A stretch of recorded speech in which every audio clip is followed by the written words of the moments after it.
नमस्कार। आज हम एक बहुत ही अनोखे और गहरे भारतीय त्योहार पे बात करने वाले हैं, बच बारस। इसे कुछ लोग वत्स द्वादशी भी कहते हैं। हमारे पास जो जानकारी है उससे इसकी जड़ें, रस्में और आज भी ये क्यों मायने रखता है, इस पर काफ़ी रोशनी पड़ती है।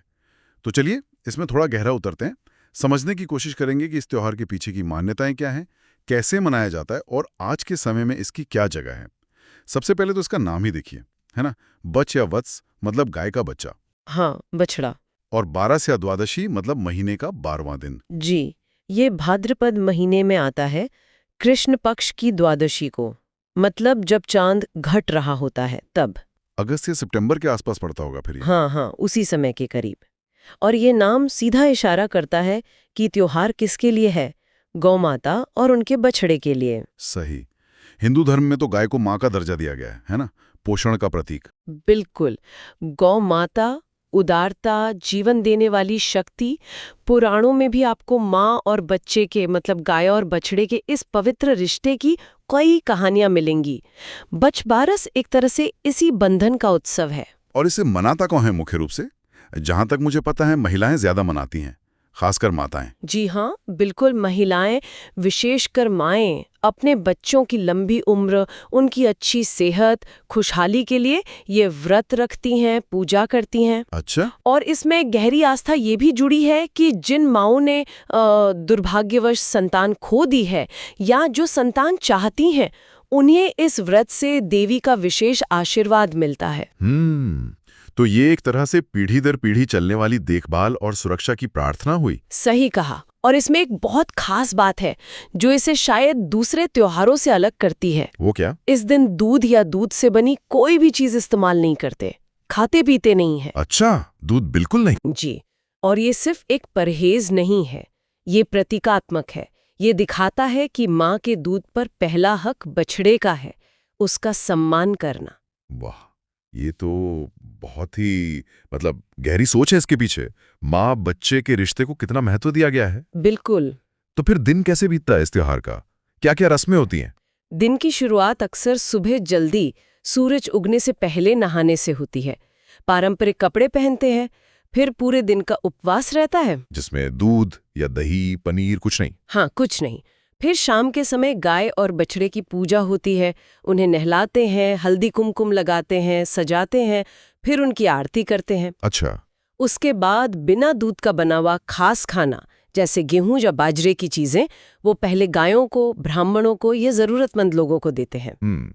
और फिर कथा भी सुनते हैं शायद। जी हाँ, शाम को महिलाएं अक्सर साथ बैठकर बचबारस की व्रत कथा सुनती है। ये भी एक महत्वपूर्ण हिस्सा है। तो ये तो रस्में हुई, लेकिन इनका आध्यात्मिक मतलब क्या है? मतलब ये सब करने से क्या संदेश मिलता है? देखें, रस्मों से परे अगर देखें तो ये त्योहार हमें कई चीजें सिखाता है।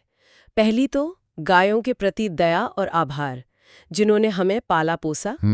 दूसरा, माँ और बच्चे का जो निस्वार्थ बंधन है, उस पर जोर देता है।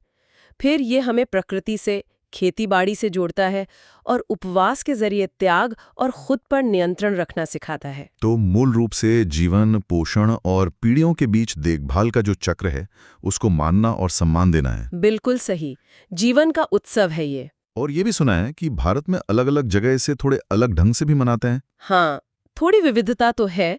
जैसे मध्य प्रदेश, छत्तीसगढ़ में लोग अक्सर मिलकर पूजा करते हैं, गौशालाओं में कार्यक्रम होते हैं। अच्छा। राजस्थान, गुजरात में इसका जुड़ाव खेती से ज्यादा मजबूत दिखता है। किसान अच्छी फसल की कामना करते हैं। महाराष्ट्र में इसे वत्स द्वादशी कहते हैं। वहाँ लोक गीत और अपनी खास पूजा पद्धतियां हैं। दिलचस्प है। तो मतलब मूल भावना वही है, तरीके थोड़े बदल जाते हैं। जी। और आज के समय में देखिए, हम शहरों में रहते हैं, हम्म। अपनी खेती वाली जड़ों से शायद थोड़े दूर हो गए हैं। हाँ, ये तो है। ऐसे में बछबारस जैसे त्योहार हमें याद दिलाते हैं हमारी संस्कृति की, उन जानवरों के सम्मान की जो हमारा पोषण करते हैं। शहरों में भी महिलाएं मंदिरों में या कम्युनिटी हॉल में इकट्ठा होकर मना लेती हैं। और गौशालाओं में दान वगैरह भी करते होंगे लोग। हाँ, बिल्कुल। गौशालाओं में सेवा करना, दान देना, ये भी इस दिन बहुत होता है। और अब तो इसे पर्यावरण से भी जोड़ा जा रहा है। पर्यावरण से कैसे?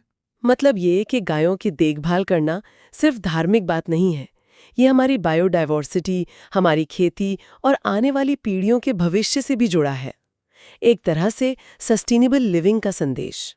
ये एक नया पहलू है सोचने के लिए। वैसे इससे जुड़ी कोई कहानी भी है शायद, वो व्यापारी वाली। पूजा पाठ के बाद बेटा हुआ, लेकिन कुछ ही दिनों में उसकी मृत्यु हो गई। ओह। तो वो माँ बहुत दुखी थी। तब एक बूढ़ी औरत ने उसे बछवारस का व्रत रखने को कहा। उसने पूरी श्रद्धा से व्रत रखा, गाय बछड़े की पूजा की, कथा सुनी। फिर क्या हुआ? कहते हैं कि देवी पार्वती ने उसे सपने में दर्शन दिए और वरदान दिया कि उसे स्वस्थ और लंबी उम्र वाले बच्चे होंगे। और फिर समय के साथ उसे कई बच्चे हुए, जो सब स्वस्थ और खुशहाल रहे। इसी कहानी से इस व्रत की महिमा और बढ़ गई। अच्छा, तो ये कथा भी इसके महत्व को दर्शाती है। तो कुल मिला के देखें, बछवारस सिर्फ एक त्योहार नहीं, ये मातृत्व का, जीवन का और पोषण देने वालों के प्रति आभार का उत्सव है, पवित्र रिश्तों का सम्मान है। बिल्कुल सही कहा आपने। ये जीवन के मूलभूत रिश्तों और स्रोतों का सम्मान है। हाँ। और ये हमें सोचने पे भी मजबूर करता है ना, कि ये जो रस्में हैं, परंपराएं हैं, इनसे हटकर भी बछवारस का जो असली संदेश है, मतलब पोषण देने वाले का आदर करना, देखभाल के बंधन को पवित्र मानना, इसे हम आज की जिंदगी में कैसे उतार सकते हैं? शायद पारंपरिक तरीकों से बाहर भी। ये एक सवाल है जिस पर हम सब सोच सकते हैं।